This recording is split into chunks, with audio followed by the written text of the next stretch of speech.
5ই September বিশেষ দিনে আমাদের বাড়িতে একটি ছোট আয়োজন আমি করি। তোমার ছোট ছোট স্টুডেন্টদের জন্য এই সামান্য কিছু আয়োজন আমি করেছি। ভিডিও শুরুতেই তোমরা দেখতে পাচ্ছ আমি ফ্রাইড রাইস আর চিকেন কারি বানিয়েছিলাম ঘরোয়া পদ্ধতিতে। প্রথমে কড়াইটাকে বসিয়ে কড়াইটা ভালো করে গরম করে তাতে তেল দিয়ে তেলটাকেও গরম করে তারপরে আলুগুলো তেলের মধ্যে ছেড়ে দিই। আমি বোধহয় কড়াটা বেশি গরম করে ফেলেছি আর তেলটাও, যার কারণে আলুর সঙ্গে সঙ্গে দিতে দিতে তেলটা ছিটকে যায়।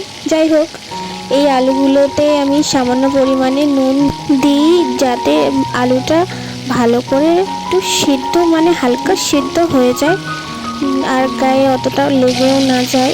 সেটাকে ভালো করে নেড়ে চেড়ে নিই আর লাল লাল করে ভেজে নিই। দেখো আলুগুলোকে কি সুন্দর লাল লাল করে ভেজে নিয়েছি।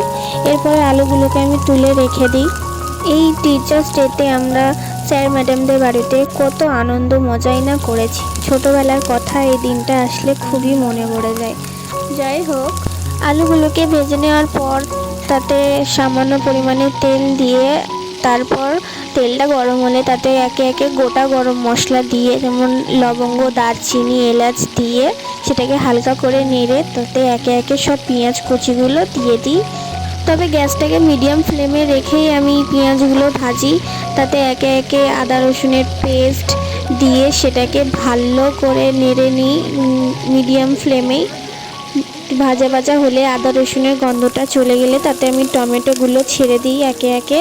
মা বলে টমেটো তরকারিতে দিলে নাকি তরকারির কালারটা সুন্দর আসে, তাই বেশি করেই টমেটোটা দিয়েছি আর আমার টমেটো খেতে ভালোও লাগে। এরপর বাকি মশলাগুলো একে একে দিতে শুরু করে দিই, যেমন লবণ, হলুদ, লঙ্কার গুঁড়ো, তারপর জিরের গুঁড়ো, ধনে গুঁড়ো, কাশ্মীরি লঙ্কার গুঁড়ো, সব কিছু একসঙ্গে দিয়ে ওটাকে ভালো করে নেড়ে চেড়ে আমি হালকা একটু ঢেকে রাখি যাতে গন্ধটাও চলে যায় আর টমেটোটাও সিদ্ধ হয়ে যায়। এরপর মশলা থেকে তেল ছেড়ে আসলে আমি ম্যারিনেশন করা চিকেনগুলোকে একে একে কড়াইতে দিয়ে দিই। ভালো করে চিকেনগুলোকে কষে নিই। ও ম্যারিনেশনের ভিডিওটা আমি দিতে পারিনি, কিন্তু ম্যারিনেশনে যেসব মশলাগুলো লেগেছিল, যেমন আদা রসুনের পেস্ট, জিরের গুঁড়ো, লঙ্কার গুঁড়ো, কাশ্মীরি লঙ্কার গুঁড়ো, সামান্য লেবুর রস আর দই।